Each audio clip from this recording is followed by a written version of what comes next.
Hello everyone, my name is John and welcome back to another book review. Today, as promised, we are doing the Voyage of the Dawn Treader. This is the third book in the Chronicles of Narnia series by C.S. Lewis. Although third book published, it's actually the fifth book in the chronological timeline. Now, I got a comment on my Telegram channel, which if you would like to join, there's a link in the description, asking if I was going to be reading the other books. They called them the side books, I think.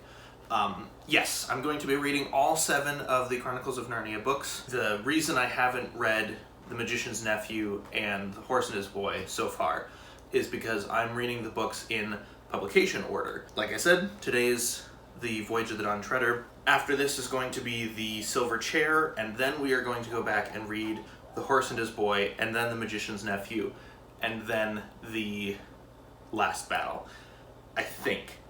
I'm pretty sure that's the publication order off the top of my head. I'm not 100% certain. But anyways, let's get into the review of this book, The Voyage of the Dawn Treader. For starters, this book is the longest Narnia book. It comes in at 271 pages, about 33% longer than the other books that we've read so far in the series. As you can see, it's a little bit thicker than those ones as well. Overall, I think The Voyage of the Dawn Treader is my favorite of the Narnia books. The Last Battle is a close second, but I think I have to make The Voyage of the Dawn Treader my favorite. To start off, this book picks up, I believe it's about 3 years after Prince Caspian. So instead of the thousands of years that separated The Lion, the Witch, and the Wardrobe and Prince Caspian in Narnia, it was only about a year in the real world. I guess I shouldn't say the real world, it's really our world. And in our world, going from Prince Caspian to the Voyage, we have about another year has passed. Instead of having 1,000, 1,300, however many years it was, between The Lion and Prince Caspian, between Prince Caspian and Voyage of the Dawn Treader, we've only got about 3 years. So the first thing to note is Peter and Susan are not in this book, really. In the movie, Peter and Susan have a cameo. In the book, I'm pretty sure they're only talked about and referenced. I believe there is a scene in the book where Susan is sort of there, but not really there. If you've read the book, you'll know which scene I'm talking about. Like I was saying, we don't have Peter and Susan. We do have Edmund and Lucy, and we introduce our first new character from our world to the Narnian world in the chronological telling of the story. And that new character is Eustace Clarence Scrubb, who almost deserved it, according to the book. I couldn't help but think, those are some strong words from somebody whose name was Clive Staples Lewis. Of all of the things that were terrible about the Voyage of the Dawn Treader movie, Will Poulter as Eustace was perfect casting. Like, you could not have done better with the casting of that character. One of the things that I think made adapting this book into a movie so difficult is this book is very episodic. It really should be, if it's going to be adapted as like a mini-series, a TV show, because Edmund, Lucy, and Eustace are brought over to Narnia and basically dropped into the ocean, where they are immediately picked up by the Dawn Treader. On the Dawn Treader is Prince Caspian, and he's only like 20 now, so isn't that cool? But Prince Caspian is on a mission. He has set out to find the 7 lost lords that were essentially banished by his uncle Miraz during the time before Prince Caspian in the last book, before the events of Prince Caspian. Lucy, Edmund, and Eustace join him on the Dawn Treader, and then they hop from island to island across the Great Eastern Ocean. We visit a handful of places that had only been mentioned in the books previously, like we visit the Lone Islands. If you'll remember from The Lion, the Witch, and the Wardrobe, Jadis called herself Empress of the Lone Islands as well. That's these Lone Islands that we stop at for a little bit in here. But the entire book is basically an island-hopping journey to the end of the world. They have all these little weird, wacky island-hopping adventures across the Great Eastern Sea. During their voyages, Reepicheep and Eustace are enemies at first, and they eventually become friends, and that's a whole subplot that I love so much. But Reepicheep the mouse is specifically on this voyage because when he was a little mouseling? What do you call a baby mouse? When Reepicheep was a little baby mouse, he was sung this song by a naiad, and I don't remember the lyrics exactly. It's something like, "Where sky and water meet, where waves grow ever sweet, doubt you not, Reepicheep, to find all that you seek, there is the utter east." So Reepicheep has been motivated by hearing this song and remembering this song for his entire life, and so he wants to go find what it is that he seeks in the utter east. This is the point of the video where normally I would give you my star rating, tell you it's a great book and that you should check it out, but I do want to talk about the ending first, so I am going to put a little time code down here somewhere on the bottom. Skip to that time if you don't want to hear spoilers for the end of the book.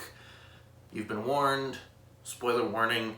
Okay, so as they get farther and farther and farther to the east in Narnia, they approach the farthest reaches of the land of Narnia and the border between Narnia and Aslan's country. Aslan's country in The Voyage of the Dawn Treader and in future Narnia books is really just heaven. So after all of these island hopping adventures, we get to, I believe the chapter title calls it the beginning of the end of the world. They've been sailing east so long, and it's a fascinating phenomenon. I can't put into words what C.S. Lewis put into words. I don't think I'm capable of writing something like that.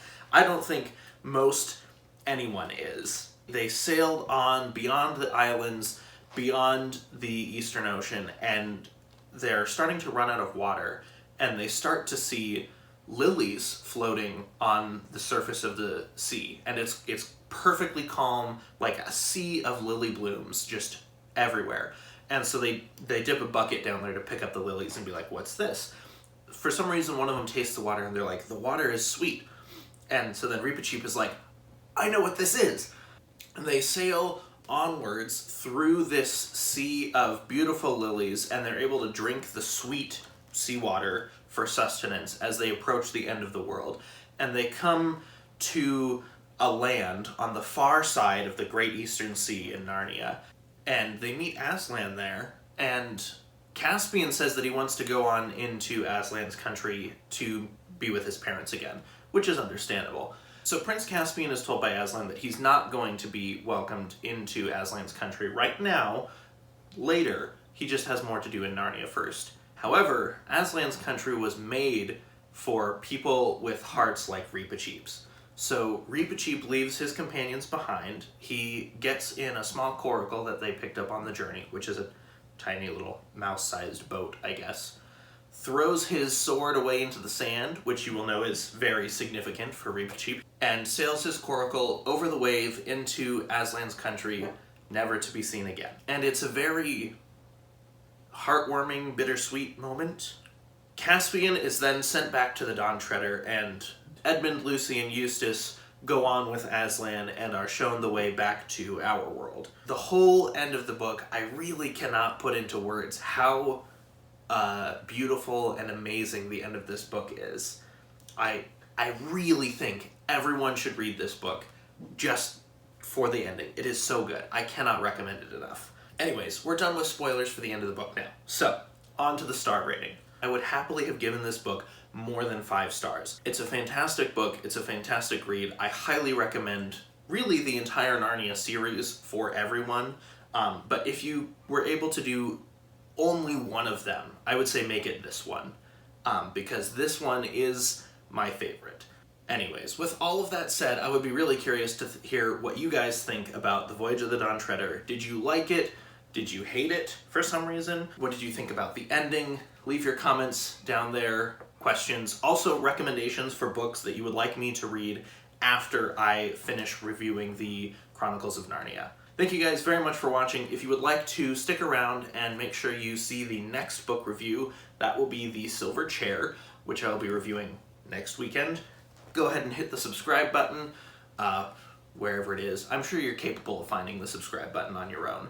And if you would like the video, that would be super helpful for me. It tells the YouTube algorithm that this is a good video and that I know what I'm talking about reviewing books that came out 70 years ago. Like I said, Fantastic book, Voyage of the Dawn Treader, one of my all-time favorites. Highly recommend it. What did you think? Let me know in the comments below. Thanks. Bye.